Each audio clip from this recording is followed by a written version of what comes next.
Sound is the vibration of air perceived by our ears. Healthy ears can perceive sound waves of frequencies from about 20 to 20,000 Hz. This range will become narrower due to aging or noise exposure.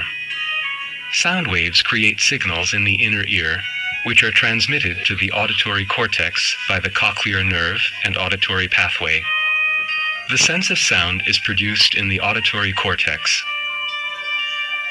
Sound waves are directed into the external auditory canal by the auricle. Sound waves cause the eardrum, which closes the auditory canal, to vibrate. The vibration of the eardrum is transmitted to the cochlea by the ossicles, the hammer, the anvil, and the stirrup. The base of the stirrup fits snugly into the oval window of the cochlea.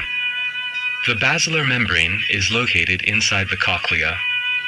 It runs along the tip of the cochlea, where it turns back and continues in Reissner's membrane.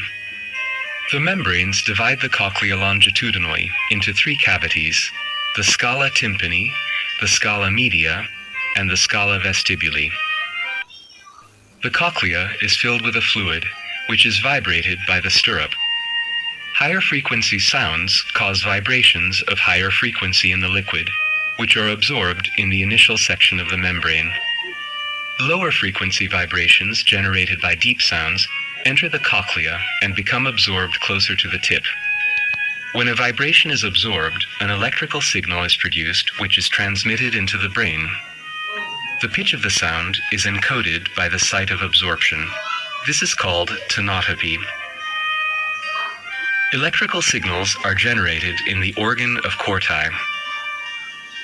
Vibrations spreading inside the cochlea push the tectorial membrane against the hair cells found on the basilar membrane and bend them, generating a signal in the cells. Thus, the organ of Corti transforms vibrations into electrical signals, which are transmitted into the brain by the cochlear nerve, and then into the auditory cortex by the auditory pathway. Finally, the sense of sound